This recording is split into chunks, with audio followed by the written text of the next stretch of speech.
quel est le meilleur acteur qui a incarné Batman au cinéma? Pour toi, Manu? Bah après c'est subjectif, mais je dirais pour moi c'est le premier. Donc Michael Keaton, enfin le premier que j'ai vu en tout cas. Serge. Parce que pour Manu, pour Manu c'est assez clair. Hein. Pour Manu c'est Michael Keaton. Donc toi c'est Michael Keaton, Des Burton. Ouais, j'avoue que j'aime beaucoup Michael Keaton aussi. Après je trouve pas forcément que ça fait le meilleur Batman dans ce que graphiquement. Je trouve qu'il a un super jeu, c'est un super acteur Keaton. Graphiquement, après, avec le recul, c'est vrai que quand il est dans le costume de Batman, quand il s'agit d'être Batman, le costume est cool, mais tu sens que des fois, quand il soulève les ennemis, il est déjà plus petit que l'ennemi, alors il faut qu'il le soulève encore. Donc voilà. Et c'est là, ça qui est pas mal, c'est qu'ils ont pas trop joué sur le côté force physique. Je trouvais qu'il était totalement accessible, le gars, tu vois. Enfin, pour toi, Batman, c'est pas non plus trop... pas trop la caricature super-héros, en général, il faut qu'ils soient tous assez... Ouais, le gars, il est assez normal, quoi. Mais après, je sais pas, je pense que j'ai grandi avec lui aussi, tu sais. Et c'est les premiers films Batman que t'as vus, donc que j'ai vu moi, donc c'est vrai que ça a un impact. Ouais. Mais après, je sais pas si ça fait une grosse différence. C'est difficile de... En fait, il y a un truc, c'est vrai que c'est curieux, c'est difficile de se dire qui est le meilleur acteur, étant donné que la plupart des films Batman est rarement mis en valeur, et rarement, sauf le dernier qui est sorti, dont on va parler, mais... Je sais pas pour toi, mais en général, à chaque fois qu'il y a eu un Batman, ce qu'on retenait souvent, c'était la performance en fait des méchants, que ça soit le Joker, que ça soit le Pingouin, même les, toi avec les Christian Bale. Moi, j'adore Christian Bale, hein, super acteur, mais qu'est-ce qu'on retient surtout, c'est l'interprétation d'Heath Ledger en Joker. C'est ça. Donc c'est vrai que c'est difficile. C'est pour ça que je dis, ça a pas une énorme importance en fait. Quel est le meilleur Batman, l'acteur, parce que je trouve qu'il est pas si présent que ça, ou quand il est présent avec son masque, on va dire que vraiment, c'est plus une ombre en fait, hein, quand il est en Batman, qui a mâchoire, il donne des coups. Là, on peut peut-être plus juger de la performance d'acteur, c'est peut-être quand il est en Bruce Wayne. Parce que c'est justement là où il était le plus humain. Et là, justement, c'est pour ça que j'aime bien Michael Keaton. Parce que là, il est intéressant. Pour moi, comment il s'appelle donc dans Dark Knight, Christian Bale. Il est totalement inintéressant. Pourtant, j'aime bien l'acteur. Mais je trouve que quand ils sont dans les bureaux, etc., j'arrête pas de répéter que pour moi, Dark Knight, c'est trop dans les bureaux et pas assez d'action et tout. Mais je trouve que quand il est pas Batman, il est chiant, quoi. Ouais. Ah oui, complètement. Alors que, il est fade. Fade, ouais, exactement. Fade. Et du coup, je suis assez d'accord. J'irais aussi, du coup, Michael Keaton. C'est vrai que j'avoue que le côté quand il est en Bruce Wayne... ça le fait. Même s'il a l'air de Julien Lepers. Ouais. Voilà, il a l'air de Julien Lepers, mais il y a ce côté... tu veux jouer les dingues? On va jouer les dingues. Il se met à péter un câble face au Joker. Enfin, tu sens, là... T'as un peu Beetlejuice des fois, je me dis, il manque plus que le maquillage et puis... Mais c'est vrai qu'il a ce côté-là, donc je pense qu'on est d'accord.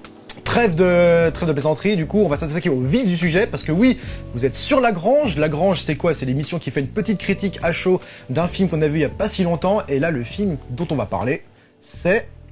The Batman. The Batman.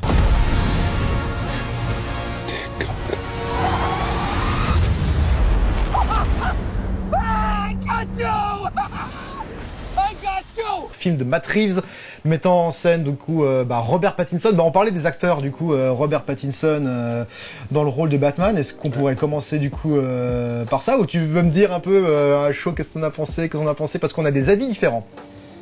Manu il a aimé. Ouais. J'ai plutôt bien aimé. T'as plutôt bien aimé. Ouais, j'ai bien aimé. Bien aimé. Alors moi, j'ai vraiment pas aimé. Xavier, toi, ce que t'en as pensé du film là Long. Et long, d'accord, long, ouais, d'accord, donc long. Mais du coup, justement là on parlait des acteurs qui incarnent Batman, du coup Robert Pattinson, est-ce que pour toi c'est un bon Batman? Est-ce qu'il l'a bien fait ce Batman? Alors moi il m'a fallu un peu de temps pour accepter quand même le rôle de Robert Pattinson, dans le sens où il est montré tellement...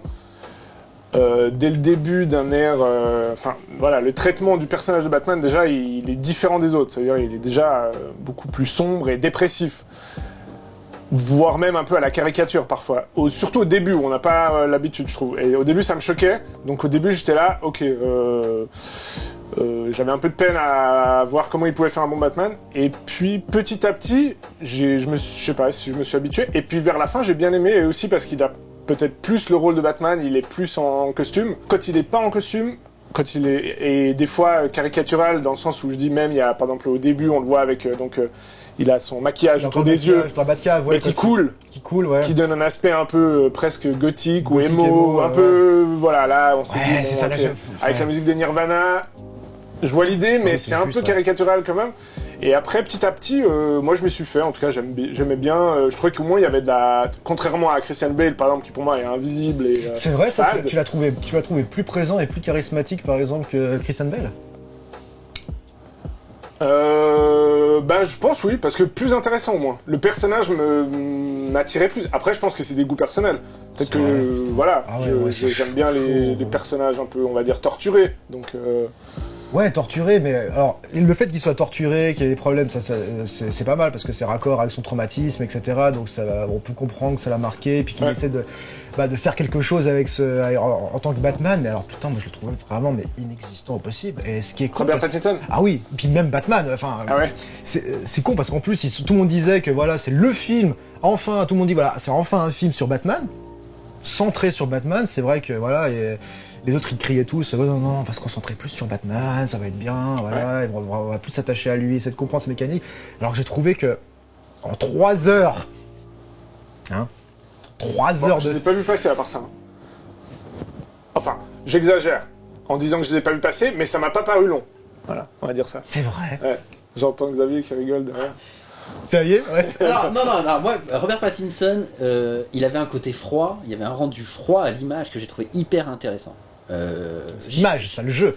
Non, mais même dans le jeu, hyper froid, hyper déprimé depuis très longtemps. On se demande s'il a déjà souri en fait dans sa vie, s'il a eu un moment heureux, mais il rendait un côté hyper froid que je trouvais assez agréable. Et du coup, je me suis dit tiens, finalement, je vais lui donner sa chance. Et du coup, je me suis installé dans le fauteuil. Et puis bon, après... Ouais, mais moi, ce qui me gêne avec ce rôle, c'est que il est comme ça tout le temps.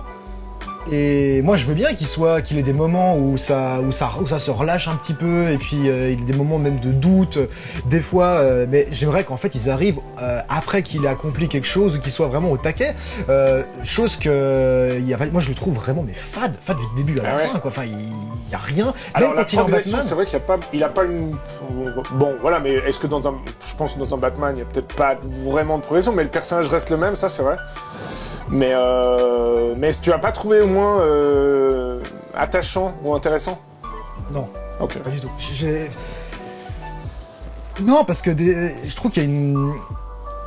Il ne fait rien. Enfin, moi, si je vais aller voir Batman, c'est vraiment pour l'aspect déjà super héroïque et l'aspect assez waouh du truc. Je suis d'accord qu'après, il peut y avoir... Après, tu peux faire tout un traitement, qui il est, mettre une teinte et tout ça. Mais... un super-héros qui en est pas un vraiment, hein, donc s'il faut donner un traitement comme ça, c'est le personnage idéal. Il est pas un super-héros par rapport aux autres, peut-être parce qu'il a pas de pouvoir, si tu considères qu'un super-héros il a des super-pouvoirs du coup, etc. Mais il est super-héroïque pour ce qu'il accomplit, parce qu'ils doivent accomplir des actes assez super-héroïques. Et je trouve que là, il fait rien. Là, le seul acte super-héroïque qu'il a fait, c'est de marcher sans faire du bruit, dans un couloir, hein. Ça c'est le truc, ça il sait très bien faire. Mais sinon, il est là. Alors c'est vrai qu'il est très... Mais ils sont tous, hein. Christian Bale est comme ça aussi. Personne qui... Ils sont tous assez monolithiques, quoi. Quand ils ont le masque, d'ailleurs, il y a presque pas d'émotion qui traverse... Ouais, je trouve qu'ils le jouent tous un peu de cette manière-là, tu vois. Ouais, mais tu trouves pas qu'au niveau... Alors, ok, d'accord, il met pas d'émotion, il est Batman, donc du coup, il doit passer à l'action, il doit... Là aussi, où vraiment j'ai pas été satisfait, c'est dans montrer ce que Batman est capable de faire, sur le plan de l'action, sur le plan de son intervention, sur le plan de ce qu'il fait, à part 3 petites pichenettes qu'il fait au début du film contre une bande de loupards, où tu comprends que... Ah oui, d'accord, il est pas là pour rigoler, il met les coups, bon, ok, d'accord, cela dit, c'est bien fait, hein. Vous savez, aussi, c'est bien fait. Non, mais je veux juste rebondir sur le côté monolithique. Effectivement, quand tu regardes le premier avec Michael Keaton, où justement il peut pas tourner la tête, etc., où il joue presque de la cape, tu vois. C'est pareil aussi. Il est en rotation, il est très pareil. Même dans The Dark Knight, où il peut bouger la tête, on voit que dans la scène du parking, etc., il est assez monolithique aussi. Donc ça, je suis assez d'accord avec Manu, pour le coup. Après, du coup, c'est ça qui t'a déjà le plus gêné, toi? D'un coup, il arrive pas à jouer le dépressif parce que je trouve qu'il a toujours la même gueule. Donc tu sais pas en fait s'il s'en fout, s'il est dépressif. Pour moi, il est dépressif. Moi, je trouve qu'il est montré dès le départ, justement. Moi, je trouve qu'il est dans le rien du début à la fin, quoi. Il y a aucun moment où on arrive à s'attacher, même sa vague non, je suis d'accord, on s'attache pas vraiment. Sa vague relation avec Alfred. Ouais. Ah ouais, mais qui est nul, Alfred aussi. Qui est nul, ça marche pas. Non. T'as bien aimé Alfred. Alfred, c'est nul. Alors là, on est d'accord. De toute manière, ouais, c'est le gros raté. Il sert à rien, et puis par rapport à Michael Caine, alors là, pour le coup, 1000 fois mieux quand même. Oui, Michael Caine qui avait réussi à trouver ce truc d'attentionné prévenant, de conseil, qui arrivait quand même à se faire une place. Parce que le rôle, il est petit et tout, mais... et puis dans les Tim Burton, je sais plus qui c'était, mais... Michael Coe, un truc comme ça. Ok. En tout cas, les autres étaient beaucoup mieux et plus charismatiques que comment il s'appelle, Gollum là. Que Gollum, avec Andy Serkis. Andy Serkis. Ouais, puis le côté affectif est très raté. Voilà, aussi, le côté affectif, j'avais. Oui, comme c'est amené avec les boutons de manchette, avec. Bah encore une fois, c'est parce que c'est même quand il est à l'hôpital. Enfin, je vais pas spoiler, mais voilà. Ça te fait le truc. Oh là là, on va perdre Alfred. Là, tout le monde doit être sous tension. On est censé être sous tension. Bah putain, mais en fait, on s'en fout parce qu'en fait, le mec, et ça, on peut revenir un peu à la structure du film, parce que voilà, et là, je trouve qu'il y a encore un gros problème du film, c'est sur ce qu'il veut raconter. Je trouve que le film, il dure 3 heures pour mettre 1001 complications scénaristiques. Mais justement, parlons juste la durée. Donc Serge, t'as trouvé long, j'imagine, et toi, Manu, t'en as pensé quoi? Bah, honnêtement, quand j'ai vu que ça durait 3 heures, je pensais que ça allait durer long, mais non. Mais moi, je me suis pris au truc et je trouvais pas, ça m'a pas paru long, quoi. Peut-être à la différence de toi, c'est que déjà les films de super-héros, on va dire au mieux, je m'en fous. Donc j'ai pas de grand, j'ai pas ni de respect envers l'œuvre ou je sais pas quoi, tu vois. Même Batman, il me fait marrer de Tim Burton, je pense que c'est mes préférés parce que il y a ce côté. On s'en fout, tu vois, c'est fun et tout, tu vois. Qui a plus là du tout, mais au moins là. Pas pour le truc super-héros, enfin. Non, mais. De l'image que tu. Mais ça c'est perso, voilà, ça m'intéresse moins le côté super-héros. Par contre, ce qui m'intéresse beaucoup plus, et que j'aime pour la raison que j'aime bien ce film, c'est son côté thriller, même Fincherien, quoi. Et ça j'aime beaucoup. Parce que j'adore Mindhunter, j'adore Zodiac, j'adore Seven. Donc, moi j'ai trouvé qu'il y avait ça, et c'était vers ça qu'il allait. Alors, ça c'est évident, mais tu trouves que ça a été bien traité? Moi, j'ai trouvé que c'était c'est pas du Fincher. Sous Fincher, ou genre, c'était, vas-y, attends, non, alors, on va faire du Fincher, parce que j'adore Fincher, et puis on va... alors après, mais moi, ça reste un film de super-héros, donc je veux dire, je vais voir Avengers, là, au bout de 20 minutes, je m'emmerde, comme c'est pas permis. Donc là, je suis hyper content quand il y a un thriller, tu vois, même si c'est pas du Fincher, mais ça y ressemble de loin quand même. Je te rejoins, et c'est vrai qu'il y a besoin d'enquête, parce que Batman, c'est un super-héros, mais c'est un détective avant tout, donc c'est quelqu'un qui est censé résoudre des mystères, voilà, trouver des indices, ça c'est vrai. Mais alors... mais ça aussi, à aucun moment tu vois que Batman est intelligent, hein. À aucun moment t'as un truc où tu vois que... Même quand il est avec les enquêteurs, il a presque un peu l'air con. Cadré large, ça lui donne un aspect un peu... Bon, bah qu'est-ce que je fais là? Voilà. Ça c'est vrai. Alors juste, il trouve quand même des boutons qui sont sous le nez de tout le monde, et il n'y a que lui qui les voit. Parce qu'il a de la vision, il a pas un truc dans le... Il a la vision Batman, non? C'est pas un truc comme ça. C'est vrai que c'est un peu raté, là. Ouais. Quand il se mêle à l'enquête, un peu, voilà. Et c'est pas mis en valeur, parce que déjà, l'enquête... putain, c'est un fourre-tout, mais alors, ça part dans tous les sens. J'ai jamais vu autant de multiplication de sous-intrigues dans un film qui aboutissent à des choses vraiment pas satisfaisantes. Enfin, tout le développement sur l'arc Maroni, l'arc mafieux. Tu vois, Matt Reeves, il a voulu dire « Ah non, moi je vais traiter l'homme mystère parce que ça c'est la prod, il dit il faut traiter le mystère. » Il a pas encore été traité bien dans un Batman, bon à part Jim Carrey, mais qui au moins a le mérite d'avoir laissé son empreinte. Et tout le monde, je veux dire, dans 20 ans, il y a tout le monde qui se souviendra de Jim Carrey en tant que l'homme mystère, enfin Joker, c'est le lapsus, que l'homme mystère, que celui-là. Il y a Maroni, machin, tout ça, les mafieux là, Falcone, voilà, merci, Falcone qui était déjà dans les Nolan. Falcone, machin.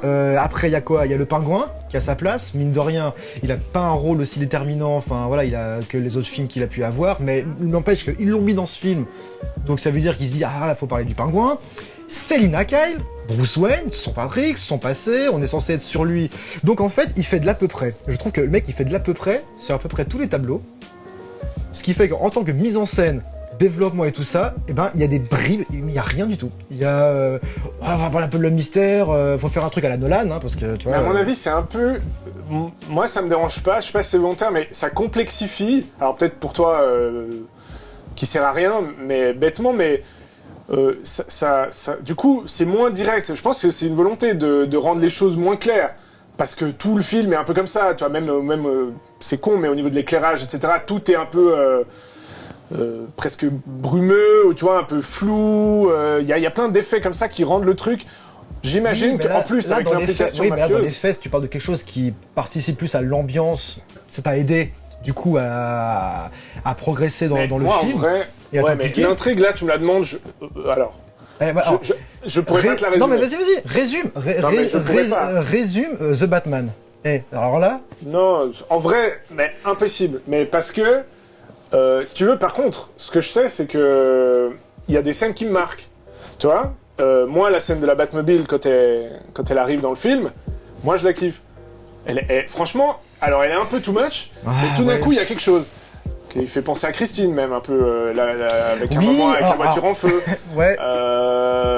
Moi c'est plus ce genre de truc. Par exemple dans d'autres films, moi c'est plus on va dire peut-être les scènes aussi qui me manquaient, des scènes un peu soit épiques, soit très sombres, soit une autre scène qui m'a vachement marqué et que je vais me souvenir dans ce film. C'est la scène de, tu vois, je sais même plus qui se fait prendre en otage. Toi, tu sais même plus. Voilà, mais parce que ça me dérange pas de plus savoir. Déjà peut-être j'oublie, et même sur le moment, je m'en fous de savoir. Mais bon, bref, là je pense que c'est moi qui oublie. Je sais plus, c'est quel personnage qui est sur sa chaise là, qui est pris en otage, qui a une bombe autour du cou. Ah oui, un sénateur ou je sais pas quoi, quand ils sont à l'enterrement et puis il a... Voilà, ok. Voilà. Il y a un personnage de sénateur à un moment donné comme ça qui se fait prendre en otage et qui se fait poser une bombe. Une bombe hein, et puis et qui débarque à l'enterrement et puis... Il doit répondre au Twitcher là. Enfin, voilà, le mystère sur Twitch quoi. Exactement, et donc il y a une scène comme ça de je sais pas comment on l'appelle, de prise d'otage. De prise d'otage, de tension où on sait pas de Riddler, donc parce que c'est vrai qu'on n'a pas dit que c'est l'homme mystère, le méchant, mais bon, voilà, c'est quoi l'homme mystère? C'est un gars qui est complètement contre le gouvernement pourri et qui va se venger contre tous ceux qui sont corrompus. Oui, et même ça, honnêtement, dans le traitement, non, j'ai pas compris. Est-ce qu'il se vend... Parce qu'il y a deux discours. Il y a son discours, et moi je pense que là il y a peut-être anti-pouvoir, anticapitaliste. Voilà, ça je pense que c'est peut-être plus un discours plutôt de la prod, de ce qui se fait en ce moment, parce que et ça ils ont voulu racoler avec Joker, ce qu'a fait Nolan. Il faut un côté anarchie, parce que voilà, il faut que les méchants de maintenant soient anarchistes, enfin bouleversent les sociétés. Ils l'ont fait avec le Joker, avec Joaquin Phoenix, ils l'ont fait avec celui-là. Donc ça, je pense que ils suivent la mouvance. Et peut-être, alors je sais pas si c'est Matrice qui a voulu ça, il a dit non mais moi je veux traiter peut-être ce qu'il est lui, un orphelin traumatisé qui a vécu dans une espèce d'orphelinat de merde, tout pouilleux. Voilà, d'ailleurs il le fait schizophrène, qui le faisait reprocher à Batman. Oui mais toi t'as perdu tes parents, mais en même temps t'as vécu dans un manoir, là t'es riche, cuir en argent, donc oh mon dieu qu'est-ce que t'as souffert. Moi j'ai vraiment souffert. Mais même ça, dans cette espèce de dialogue qu'il a à la fin quand il a réussi, parce Batman il a réussi à faire coffrer au bout de 3 heures quand même, à gratter le sol, il a quand même trouvé l'homme mystère. Et là, encore une fois, l'homme mystère voulait se rendre à la manière de Kevin Spacey dans Seven. Oui, là, ça c'est vrai que l'influence est aussi... Non, ils vont jamais me trouver, bon allez, je me rends. Par quelque chose, autant que ce soit quelque chose de bon. Quitte à copier un film. Ouais, mais c'est... Mais c'est vrai, ça m'a fait C'est triste parce que l'homme mystère, non seulement, moi je le trouve pas intelligent, alors que l'homme mystère, le gros truc, c'est l'intelligence. Bon, moi, faut dire que déjà, en vrai, je sais pas si c'est moi qui ai un problème, je savais même pas que c'était l'homme mystère, parce que il l'appelle de Riddler. Pour moi, l'homme mystère, c'est Jim Carrey, tu vois, hyper extravagant et tout, donc j'ai même pas fait le lien. Oui, parce qu'on est habitué aux méchants de Batman qui avaient, depuis la nuit des temps, des représentations graphiques très strictes. Joker, tu voyais, c'était les couleurs, les machins, le pingouin, voilà, et puis l'homme mystère, et c'était point d'interrogation, c'était machin, il y avait un truc. Là, effectivement, ils lui ont foutu un sac plastique sur la tête, enfin c'est vraiment rien à foutre. Je sais pas si les cas des costumes ont été payés, mais parce que voilà, on te le met un sac plastique. Non mais je le défonce, je vais le défoncer. Mais non, mais t'as pas compris, c'est ça qui fait le charme dans un sens de ce personnage. C'est son côté Bon, glauque, oui, mais c'est le charme, je veux dire, le charme du personnage de méchant. Comment dire, c'est malaisant, en fait. Donc ils vont pas mettre un costume qui a l'air d'être un costume. Tu l'as trouvé malaisant ? Ouais, bah oui, il est malaisant. Mais... Quand il a ses excès de folie comme ça... Bon, alors peut-être si tu rentres pas dedans, c'est caricatural. Je sais pas, j'ai pas l'impression de regarder l'acteur aussi. J'avais l'impression de regarder un téléfilm de merde, track sur internet, et puis le mec il est là avec son sac plastique, que de voir l'homme mystère qui va essayer. Tu voudrais le voir comment alors, l'homme mystère ? S'il est pas sombre et fou. En collant vert. Ouais. Tu préfères Jim Carrey ? Moi j'ai préféré l'homme mystère en fait, qui était quelqu'un de très... Je l'ai beaucoup vu dans la série animée, et je trouve que dans la série animée, je vais beaucoup faire appel à la série animée parce que je trouve que c'est malgré tout la série animée qui a apporté l'un des meilleurs traitements aux personnages, aux méchants de Batman de manière générale. Et l'homme mystère, lui, il sait qu'il est très intelligent, et il s'en vante. Il étale son intelligence. Oui, mais un homme mystère dans un comics, ou dans une série animée, on peut pardonner tout, les habits, les soubresauts d'humeur, etc. Tout peut être exagéré à l'excès, à l'extrême. Alors que dans un film, tu dois avoir quand même une certaine crédibilité, sinon tu passes vraiment justement pour un truc complètement coloré. Je parle pas d'un truc coloré. Moriarty dans la série Sherlock. Pour moi, c'est ça. Il y a souvent ce côté Sherlock Holmes et Moriarty, Batman et l'homme mystère, en fait, c'est censé être des rivalités de deux cerveaux, deux mecs qui réfléchissent et deux mecs super intelligents. Et là, moi je m'attendais à une rivalité comme l'a été Sherlock Holmes et Moriarty. Moi, je m'attendais vraiment à un duel là-dessus. Et je pense que Matt Reeves, il aurait dû s'attaquer... Juste ça. Batman, l'homme mystère, tu prends deux cerveaux, deux gars qui sont super intelligents, et qui vont rivaliser de ça. Moi j'aurais préféré qu'ils tendent plus vers le Sherlock Holmes Moriarty que d'essayer de placer du Seven, du Saw, du machin. Enfin voilà. Et il y avait quand même une vision visiblement qui était de refaire un Batman noir décalé sous une autre facette aussi. Et pour moi, sous l'influence de Joker. Moi je trouve que ça a beaucoup à voir avec Joker. Mais il y a eu un avant. Déjà, je trouve qu'il y a eu un avant et un après Christopher Nolan. Ah oui. Déjà, dans ce qu'a apporté Batman. Et je trouve que ça a profondément changé et visuellement, au niveau de l'écriture, au niveau du traitement, tout. Mais comme il y a eu un avant et un après Tim Burton, enfin il n'y a pas eu d'avant Tim Burton, mais il y a eu un après, et après ça a mis très longtemps jusqu'à Nolan pour revenir à quelque chose de entre guillemets correct.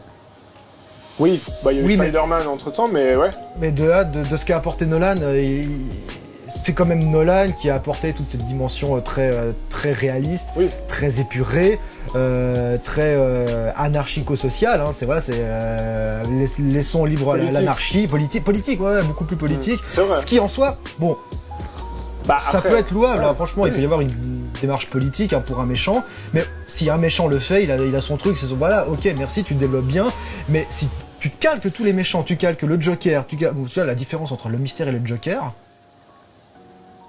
Ouais. C'est paye tes idées quoi. Tu vois par exemple dans The Batman, à un moment donné t'as dans le stade là, t'as des tueurs, t'as une armée qui est avec l'homme mystère, un peu comme Joker à la fin de Joker. Ça c'est vrai, les deux fins de film se ressemblent aussi un peu dans un sens. En gros il aurait initié en fait, il aurait lancé un mouvement idéologique comme Joker. Avec des adeptes, Exactement. Et puis qui l'embrigadé, Et du coup t'as des gars qui sont donc postés dans les hauteurs du stade de foot pour tirer sur les gens. Oui, puis ils vont viser la mer aussi. Tuer la mer, mais je crois qu'ils tirent aussi sur les gens un peu au hasard. Voilà. Et là, par exemple, alors je sais pas si c'est moi, je sais pas si c'est voulu, etc. Mais ça rappelle, comme ce que Christopher Nolan faisait un peu à l'époque en rappelant le 11 septembre, ou enfin tous les films après 2001 qui ont quelque chose du 11 septembre. Là, moi, je sais pas si c'est voulu, mais ça me rappelle un peu soit les tueries de masse aux États-Unis, bon ça c'est pas vraiment nouveau, mais même ce qui arrive en France, tu vois, au Bataclan ou des choses comme ça, où t'as des gars qui tirent sur la foule dans un stade ou dans un lieu, tu vois. Donc ça c'est des peurs modernes dans un sens, donc c'est plutôt pas mal. Là où t'as trouvé qu'il a essayé de continuer sur cette lignée de Nolan, machin, si tu veux, moi je me suis juste arrêté à ah ouais c'est comme Dark Knight. Et c'est tout en fait. Et je pense qu'en fait, ils ont pris cette démarche, on va faire comme... Parce qu'il y a un petit côté safe, on est sûr que ça va marcher, parce que si ça a marché dans Dark Knight, on va le refaire, ça va forcément marcher. Plus que non, il faut penser. Moi, je suis presque sûr. Parce que refaire Dark Knight, c'est le réalisateur d'avant, donc à la limite, aller chercher plus loin. Je veux bien, mais je pense pas qu'il s'est influencé de. C'est juste, Christopher Nolan a créé le personnage maintenant comme ça, sérieux. Pour moi, là, ça le rend. C'est encore un autre style, c'est pas que c'est sérieux, là c'est dépressif. C'est totalement Nolan, je suis désolé, toutes les scènes c'est du Nolan. La scène où pour moi c'est du sous-Fincher si tu veux, mais c'est du Fincher. C'est plus du Fincher que du Nolan. C'est vrai, moi c'était que Nolan. La scène du Riddler qui est enfermé face à face avec Batman pour le faire sortir de ses gonds, c'est Dark Knight. La scène avec le pingouin, là, avec la caméra un peu sur la bagnole, là, qui limite il se marre comme le Joker, c'est Dark Knight. Qu'est-ce qui... Ouais, mais attends. Selina Kyle qui vit dans un appart paumé avec sa copine et tout ça, c'est Dark Knight. C'est tout. Mais tu préfères ces scènes dans Dark Knight ou ces scènes dans ce film-là? Elles sont largement mieux dans Dark Knight. Et pourtant, je n'aime pas Dark Knight. Hein. Mais alors. Regarde la scène de bagnole. Bon, moi j'aime bien les films de bagnole. Mais la Batmobile, moi je trouve que le dévoilement de la Batmobile, il est assez épique et tout, il est cool. En étant un peu cartoonesque, mais juste ce qu'il faut. Comme Nolan. Nolan, elle est dans Dark Knight Rises, trop réaliste. Non, mais l'apparition, la mise en scène est exactement la même. Non, la mise en scène est la même que dans le Tim Burton. Non. Si. Voilà, moi je suis plus d'accord avec ça. C'est une voiture qui parle toute seule, en tout cas de loin, on sait pas qu'il est dedans en fait dans The Batman. Mais l'apparition où tu la vois, elle frombit comme ça, tu vois, un peu comme la Batmobile de Burton, quand elle arrive toute seule et qu'elle s'arrête à ses pieds. Et vous avez pas pensé que c'était plutôt... Il y a une scène dans Dark Knight Rises, en fait, quand il est coursé par les flics à un moment donné, Batman, c'est la nuit. Oui, il va dans une ruelle et après tout le truc s'allume. Non, là c'est le Batwing, là, l'espèce de Batwing qui vole.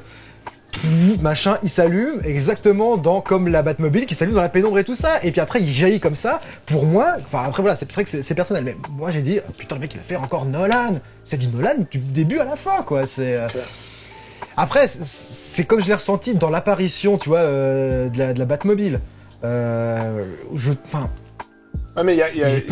c'est beaucoup plus stimulant que moi. Je suis pas un grand fan des Nolan, des Batman de Nolan. Je trouve beaucoup plus stimulant celui-ci, tu vois. Même à la limite, si on peut le critiquer, on peut lui trouver des défauts. Il est plus vivant. The Batman plus vivant que ceux de Nolan. Largement. Hein. Alors on compare la ça m'énerve. Je suis désolé. La scène de la Batmobile entre Batman Begins et celui-là. Déjà, je m'en rappelle plus. Donc c'est réglé, ça m'a pas marqué. La scène de la Batmobile, il était de toi en toi, il disait putain il va de toi en toi avec la Batmobile. Tu disais ouais putain la Batmobile elle va de toi en toi. Après elle racole sur l'autoroute, tac machin. Après elles se font la nuit, à un moment donné il y a un truc où je sais pas, elle est en mode camouflage et en plus, bon là il a collé aussi un peu avec ce qui se passe dans l'actualité Nolan, c'est qu'à un moment donné il la filme façon hélicoptère, tu sais comme on filme les courses poursuites aux États-Unis en hélicoptère. Donc il s'est dit voilà, et à un moment donné il y a des scènes où tu vois, et là je trouve que pas Nolan, j'aime pas trop ce qu'il fait, mais au moins il faut lui reconnaître qu'au niveau mise en scène, il sait quand même faire les choses, ce que Matt Reeves ne sait pas faire, et ça je pourrais te citer 1001 scènes d'action où il y a du néant de mise en scène. Et la scène, je finis juste avec la scène de la Batmobile pour la comparer avec la scène de la Batmobile de The Batman, qu'aurait pu être vraiment bien si on voyait un minimum les choses. Mais donc tu la vois vraiment, cette Batmobile. Non mais vraiment, et puis à un moment donné elle disparaît dans l'ombre, et puis du coup t'as les flics, oh, on l'a perdu, et puis après tchang, elle revient. Enfin, disons qu'ils savaient en faire quelque chose. Dans The Batman, putain, mais au secours, t'as l'impression, et ça c'est flagrant de tous les films d'action qu'il y a en ce moment, la caméra, elle est après l'action, tout le temps. T'as le plan qui vient après ce qui s'est passé. Il est avant, il est après, il est jamais pendant l'action, donc ce qui fait qu'en fait, moi j'ai jamais été satisfait. Tu comprends qu'à un moment donné il est là, il met boost, il est censé partir en boost, tu vois, dans un écran de flamme à la Batman, la même poursuite de Batman de Zack Snyder, c'était limite ça.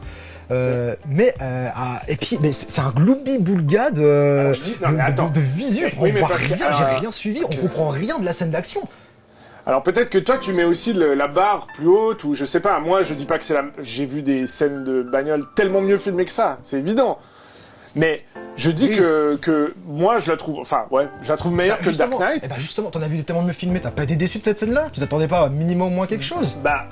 Non, parce que j'ai pas été déçu, tu vois. J'ai trouvé qu'il y avait assez de sel et assez enfin, le côté fun quand même, il était là. Enfin, fun, on va dire.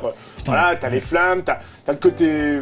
Mais après, je suis d'accord, c'est pas non plus. Je préfère quand c'est des plus longs plans et puis des. C'est marrant parce que. On situe mieux l'action, mais. C'est quand même très cut, mais et puis le bruit, le bruit du moteur, putain, le bruit du moteur de la voiture. T'as le shutter à 60 comme ça pendant tout le film. Alors toute proportion gardée, mais il y a juste un ou deux plans, mais rien que le bruit. En fait, le bruit, ça m'a fait penser à Mad Max. Alors le bruit, oui, j'avoue parce qu'il y a un vrai bruit de vieille Ford Mustang ou un truc comme ça qui est très vivant. Ça j'avoue. Ça c'est cool. L'autre, Dark Knight, le bruit est. Tu vois, c'est comme le film. Électrique, oui, bah. Il est, ça, je te rejoins, c'est vrai. Il est un peu neutre, tu vois. Ouais, complètement. Exactement. Là, il fait un vrai bruit, tu vois. Avant l'apparition de la Batmobile, qui te réveille et puis qui fait au moins dépenser la thune du Dolby Atmos, merci. Sinon, tout avant, c'était un tunnel de dialogue interminable. Moi, je m'endormais. Et c'est vrai, comme toi, j'ai eu ce petit truc à un moment donné. Machin, j'ai dit ah putain ça y est Batman vas-y nique des culs quoi. Et puis du coup alors là je me dis là, elle va entrer en scène, donc j'imagine le mec s'est dit tiens j'ai fait ce design c'est pour le mettre en valeur. Pourquoi je me serais cassé le cul. Ok, et là... C'est vrai qu'on la voit pas beaucoup. Putain, la scène elle part, et vas-y je te mets sur l'enjoliveur, et vas-y je te mets sur le machin. En plus il pleut pour arranger les choses parce que moi je sais pas filmer donc on mettra de la pluie comme ça, hop, je te cache la merde au chat. La pluie et tout le film. Putain mais oh secours, mais putain tu vois, et là j'ai été... Et c'est là que j'ai eu la rupture mise en scène avec Batman. C'est à ce moment-là que je me suis dit que le reste du film, il n'y aura aucune mise en scène. Bon, Xavier, à part ça, je trouve que t'as bien aimé. Tu te rejoins un peu Manu là sur la scène de la poursuite. Tu m'avais dit que t'avais bien aimé la scène. Oui, alors la scène de la voiture. Je suis d'accord avec vous de la façon dont c'est filmé, effectivement. T'es à l'arrière du siège du pingouin, après t'es sur l'enjoliveur, sur le rétroviseur, effectivement, hein, c'est tout des close-up. De toute façon, tout le film, pour moi, a été filmé avec un objectif longue focale, et puis ils ont mis du flou après, parce qu'ils avaient pas de grand angle, quoi. Donc, parce qu'il y aura du bokeh et du flou, on en reparlera peut-être tout à l'heure sur la technique. Mais oui, cette scène, je suis assez fan. Il y avait, mais c'est des essais de plein de films, c'est des essais de Mad Max, c'est des essais de... Enfin, tu retrouves plein de références en fait chez Matt Reeves, je trouve. C'est des petits morceaux de plein de grands réalisateurs, et finalement, il a pas sa patte à lui, quoi. Non. Et il aime le froid. Et quand c'est pas froid, bah c'est des flammes et c'est très chaud, quoi. Ah, tu sens que c'est un mec, il a pas d'idée. Moi, je l'avais dit à Xavier, hein, moi j'ai l'impression que tu vois, c'est le mec, il est à ski, il est sur une piste, la piste noire, là, tu vois. Il a jamais fait de ski, hein. Mais il faut qu'il la dévale, cette piste noire. Et la piste noire, elle est marquée en gros action, mise en scène, tu vois. Et le mec il est là et j'ai l'impression que c'est Matt Reeves, il est là. Ah putain, mais dans quelle galère je me suis embarqué. Non, vous savez quoi, je vais tout vous raconter. Que pour moi, Matt Reeves, regarde, il a fait dans ceux qui sont notables, par exemple Cloverfield, il élimine toute l'action pour la mettre hors champ. La Planète des Singes, il a à peu près un traitement, on va dire aussi d'une manière réaliste et un peu à la Christopher Nolan aussi. Donc pas bronché action. Après on peut faire un film de super-héros. Joker c'était un bon exemple aussi, en ne voulant pas ou en ne cherchant pas à faire de l'action. Parce qu'en fait il y en a tellement de films de super-héros, il n'y a que ça. Donc à la limite on essaye autre chose. C'est pas que de l'action, on en fait un drame. Ouais, mais c'est même pas que de l'action, c'est même dans des trucs où tu peux être torturé, où t'as des moments où t'es un peu sur le cul. Moi je parle de l'action ok, mais même de la mise en scène générale, des trucs, des scènes qui... Tu sais, moi j'aime bien que dans un film ça fasse un peu ça, tu vois. Ouais, tout à fait. Ouais. Là j'ai un signal linéaire, du début à la fin. Avec des petites, tu sais, on essaie un peu de réveiller le film, tu vois, comme ça. Mais est-ce que finalement son style c'est pas ça? Est-ce que finalement son style ça serait de pas filmer ce qu'il faut filmer, quoi? Eh ben pour moi c'est un vrai problème. Je sais qu'il y a du non-dit, je sais que c'est une notion de cinéma, de ce qu'on filme pas, de ce qu'on met hors champ, de ce qu'on laisse interpréter, mais... Oui, mais avoue qu'au moins... Prends pas Batman ou un super... Ah ben voilà, c'est parce que tu admires Batman et puis tu respectes le mythe et tout, donc tu veux pas qu'on le change. Mais un minimum, sinon il faut qu'il arrête de nous faire chier avec ce film-là, faire notre film. Mais tu penses pas qu'il y a assez de Batman, il y a assez de films de super-héros classiques, on va dire, démontrant d'une manière, voilà, on va dire, héroïque à chaque fois. Ça existe déjà et tous les films sont à peu près de super-héros sont comme ça. Pourquoi est-ce qu'ils pourraient...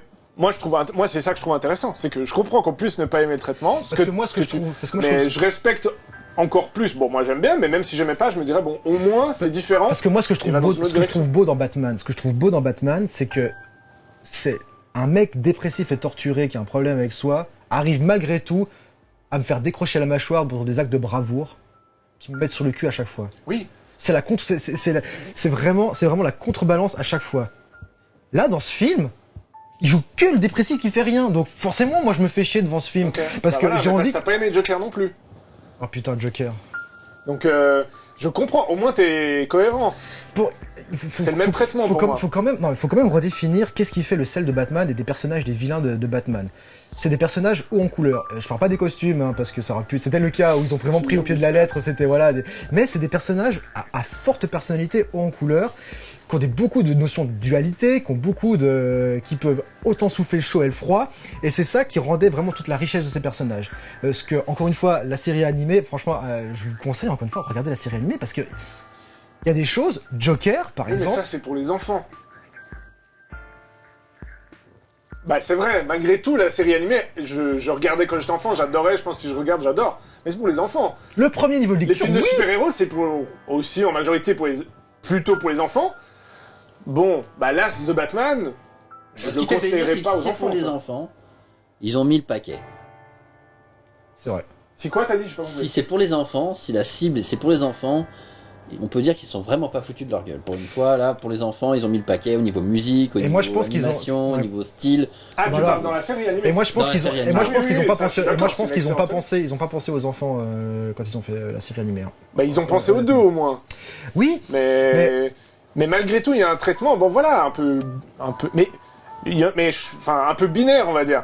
Il y a le méchant, le gentil. Bon voilà, bah il y a des fois, tu t'aimes bien aussi quand c'est plus, c'est moins clair, ça. Ouais. Bah après c'est vrai que, alors là effectivement, je pense qu'on touche peut-être plus à l'affect, l'affect qu'on a à travers les personnages. Moi, je sais que le Joker, si j'aime ce personnage, pourquoi ce personnage était populaire, c'est parce que avant tout, pourquoi ils en ont fait un clown?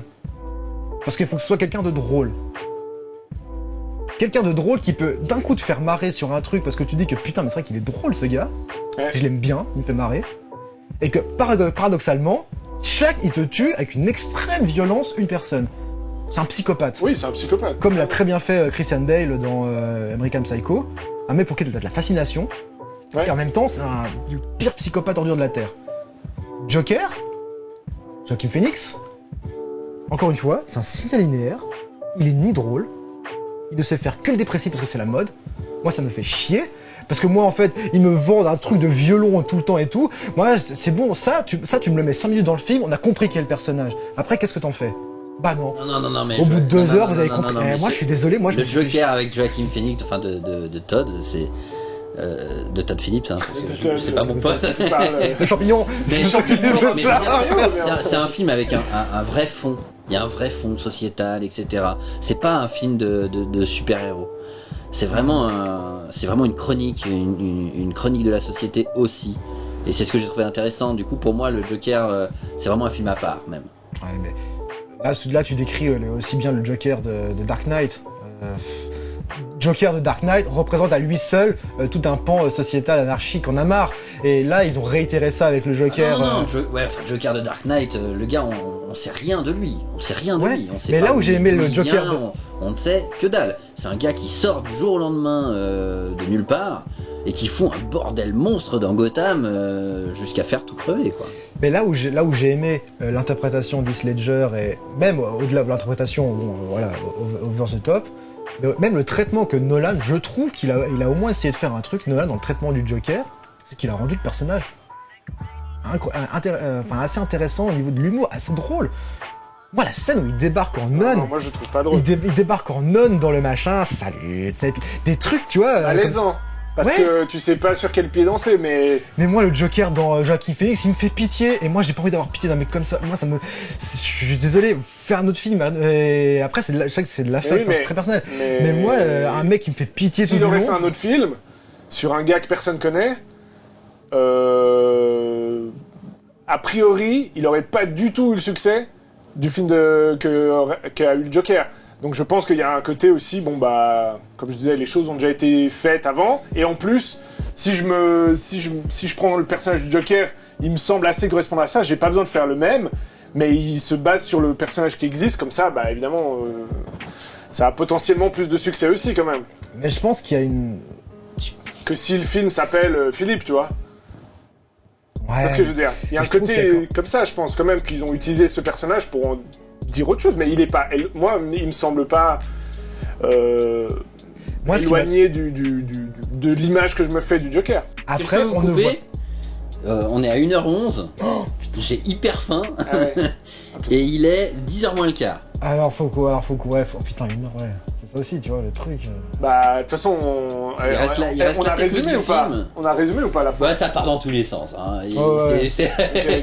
Bah, on a plus ou moins résumé la fin. Bon, non, mais en fait, ce qui est intéressant, en fait, parce que c'est vrai que là, on s'emporte un petit peu, mais ce que déjà, en fait, ce que j'ai beaucoup appris aussi, c'est que déjà, on n'est pas parti, en fait, en recherchant la même chose, en fait.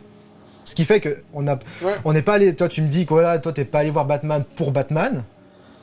Non. Mais tu dis, allez, je m'en fous de Batman, mais moi, ce que j'attends, c'est qu'il me propose un truc qui se tienne. Je l'aime bien, dans les super-héros, c'est celui que j'aime le mieux, mais tu cherches, voilà, c'est pas le plus important. Mais il y a deux spectateurs différents, finalement, deux profils différents de spectateurs, et du coup, deux avis très différents. Hein. Oui, mais là où j'arrive pas à comprendre, c'est que tu sois satisfait, même pour ça, que tu sois satisfait, ou je trouve que même pour ça, c'était pas satisfaisant. Pourquoi? Le côté enquête. C'est incompréhensible, et puis on s'attache à... Non, alors j'ai pas dit enquête, j'ai dit l'ambiance.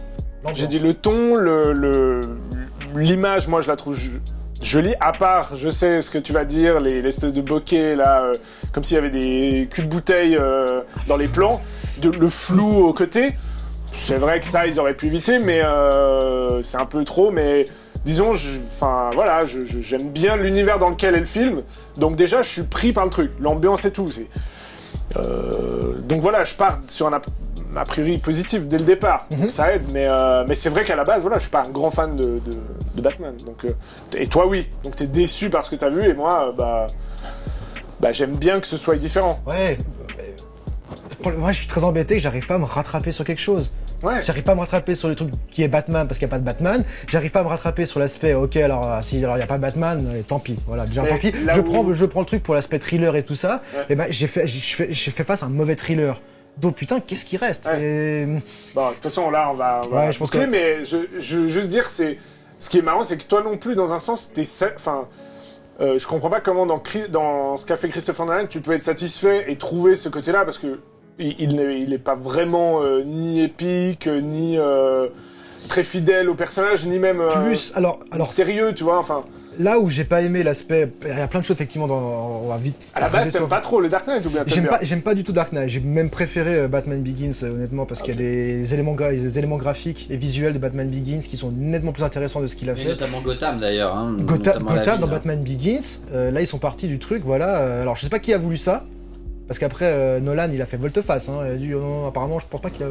Mais le côté, les bouges, là, de Arkham, l'île d'Arkham et tout ça, ouais, je me dis, putain, voilà, il y a un truc, tu vois Batman qui est là, alors, là aussi, il pleuvait, hein, mais bizarrement, tu vois tout bien clair. Mais, donc, ça, voilà, il y a des trucs, j'ai pas aimé l'aspect ultra réaliste de The Dark Knight, mais mine de rien que les scènes où il y avait de l'action, elles étaient là. Les scènes où le camion, là, le Joker avec le bazooka, il attaque l'autre camion pour machin, ça putain, les scènes sont bien filmées. L'hélicoptère qui se prend dans les fils, tac tac, paf, en IMAX, machin. Le mec s'est dit, oui j'ai Batman, j'ai Gotham City, je vais faire la scène, je vais la faire à fond, et oui putain, voilà, il y a ça. Oui, mais t'as beaucoup de moments où tu t'emmerdes dans Dark Knight. Mais au moins j'ai pu il y a du blabla aussi constant. Oui, complètement, je suis d'accord, mais au moins j'ai pu me rattraper sur cette scène. Le blabla est beaucoup plus intéressant chez Matt Reeves, je trouve, que chez Christopher Nolan, alors Christopher Nolan, il n'y a même pas d'enquête, c'est pas une enquête. Cette émission. Ouais, non, on va arrêter, de toute façon, j'ai besoin de pisser. Ah oui, non mais... Oui. Comment on finit ça?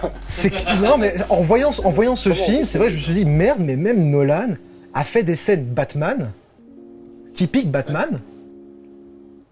Mais oui, parce qu'il est plus proche de Batman que ce que n'est Matt Reeves. Mais au moins, et là, non mais les scènes se justifient en elles-mêmes. T'aurais pu mettre un autre personnage à la place de Batman, ça marchait parce que les scènes d'action, la mise en scène marchait. Alors justement, sur les scènes qui se justifient, parlons juste de la fin. De la fin dans le stade, etc. Batman d'un seul coup qui descend et qui va libérer en fait les pseudo-otages de la violence. Oh putain, ça aussi c'est... Moi j'ai compris ça. Alors la fin c'est... Moi, j'ai compris ça, parce qu'à un moment donné, il chope, il arrête le méchant, etc. Et un des méchants lui dit je suis la vengeance. Ce que lui arrête pas de répéter tout le film, un truc comme ça. Ouais. Donc moi, je me suis dit, à ce moment-là, ok. Et lui se pose des questions, il dit ça a plus de sens, cette phrase. Ce qu'il est en train de faire n'a plus de sens. J'avoue que ce truc... Donc là, il fait un truc un peu bizarre, c'est vrai. Moi, j'ai pas trop aimé ce moment-là où on dirait qu'il se sacrifie un peu. Bon, bref, il y a une scène, on va pas trop spoiler. Mais il se sacrifie un peu. Et après, il va aider les gens comme n'importe qui. En gros, que tu tires la main de quelqu'un qui essaie de sortir donc, comme n'importe qui d'autre. Donc là, tout d'un coup, le mythe du super-héros, ou comme ça l'a complètement remis en question. Moi, j'ai compris ça comme ça à la fin. Il ne croit plus en ce qu'il croyait au début. Moi, je trouve que la fin du film, ils ont raccordé sur une autre idée qu'ils avaient développée au début. Comment est perçu Batman par rapport aux autres. Encore une fois, un problème. Oui. Batman, il arrive, il y a cette scène. Encore une fois, comme tu le dis, Xavier, il y a des idées par-ci par-là. Il y a une idée assez intéressante quand t'as Batman qui arrive comme ça, t'es en vue subjective, et tous les flics le regardent. Ils se disent, voilà, tu sais, il arrive pour enquêter, tu vois, et tu sens que là, ils sont partis sur une idée, ah ok, d'accord. C'est le début de Batman, il doit se faire sa place, les gens se méfient, mais à ça, tu l'as au début, après, plus rien, et tu l'as à la fin. Où tu y tends la main et tu dis ah oui c'est vrai et tu dis ah putain oui c'est vrai les gens ils se méfient de Batman c'est vrai puis il va tu vois le côté où je te disais que ça part dans tous les sens sans rien développer c'est que voilà et c'est vrai que cette scène là elle est bizarre parce que non seulement tu te dis ah oui alors en fait ah bah finalement peut-être que ça aurait été bien de développer cette idée là mais du coup tout le film aurait dû traiter ça des actions de Batman et là il aurait pu y aller niveau action où tu te dis putain il fait des grands actes qui visuellement doivent te mettre sur le cul mais qui en même temps remettent en question en fait le bien fondé de ses actes envers la société, envers la police. Et là, il y aurait eu un truc intéressant. Ce que Nolan a essayé de développer aussi. Hein. Il y a tout un pan de Nolan mieux développé de Batman qui est haï par la société, qui jure qu'il était un paria à la fin de Dark Knight, hein, qui vit reclus, plus personne, enfin voilà, qui porte le chapeau, etc. Sans l'aspect du coup chevalier noir. Tu vois, et ça, il est beaucoup plus explicitement bien mis en scène, bien expliqué dans The Dark Knight. Que dans The Batman. Ouais. Tu vois, c'est dingue, j'en sens Nolan depuis tout à l'heure, c'est un truc de fou quoi. Oui, c'est vrai. Mais enfin voilà. Hein. Mais donc, vous l'avez compris, en fait, on a des avis bien divergents, on n'a pas vraiment on n'a pas du tout en fait abordé le film de la même manière. On n'avait pas les mêmes attentes. On n'avait pas les mêmes attentes, mais du coup c'est intéressant. Enfin, j'en ai appris en fait sur ce que tu attendais. Ouais, j'ai appris en fait sur comment tu percevais les. Oui, puis des fois il y a des publics différents aussi, donc c'est normal que voilà, sur plein de points on peut se ressembler, mais sur d'autres, bah voilà, tu vas attendre quelque chose d'un film différemment de l'autre. Quoi. Bref. Donc du coup ça fait bon. Alors on va abréger ça parce qu'on pourrait encore en parler 1000 heures de The Batman. Bah non en fait, mais je sais même pas comment on a mis une heure déjà à parler d'un film comme ça. Un film à aller voir à la place de Batman. À la place de Batman. Revoyez Seven. Ah ça je suis d'accord. Revoyez Zodiac. Ah oui, ça oui. Revoyez les anciens Batman. En fait, si vous voulez tous là où ce film a échoué, où vous avez compris là où il a voulu en venir, et ben regardez les originaux, regardez ceux qui sont bien. Faites-vous pas chier 3 heures avec ça. Regardez ce dont il a voulu s'inspirer. Donc franchement Seven, si vous voulez redécouvrir ce que c'est que le thriller et l'ambiance pesante. Voilà, donc et puis pour Batman. Avec une ville qui a un rôle. Avec une ville qui a un rôle, mais au moins il beaucoup de pluie. Beaucoup de pluie, mais au moins tu sais où ils sont. Et voilà, mais donc ça, un Batman, remettez-vous, si vous voulez du pur Batman, voilà, allez Batman de Tim Burton. Putain, je sais plus. Je vois pas, mais je comprends. Ouais, je vais essayer de comme ça, il y en a marre, une chauve-souris dans la gueule. Mais voilà, donc les Batman de Tim Burton, Seven, voilà, c'est Zodiac, c'est beaucoup mieux, pas pour moi, que ce film-là. Bon, ça je suis d'accord. Bah on est d'accord, putain on a fini, on est d'accord. Un point de raccord là-dessus sur la fin du film. Donc, Mindhunter. Excellente série. Mindhunter, voilà. Là aussi, voilà, il y a plein de très bons thrillers. Ne regardez pas celui-là. Enfin bref. Du coup, c'est déjà la fin de l'épisode. Déjà 1 heure. On a réussi à parler 1 heure de Batman, c'est incroyable. Du coup, on va se donner rendez-vous une prochaine fois pour parler d'un autre film. On n'a pas encore décidé de quel film. Ça risque d'être bientôt. Ouais. Faut aussi qu'on se prépare aussi quelques épisodes spéciaux avec plus de monde. Pas sur un film en particulier, mais peut-être plus sur un réalisateur. J'ai trop besoin de pisser. Putain, il s'en va. Je me laisse. plus. Il m'a visé. Bon bah voilà, donc j'espère que vous avez aimé ce débat. On vous dit à la prochaine, bonne soirée, ciao.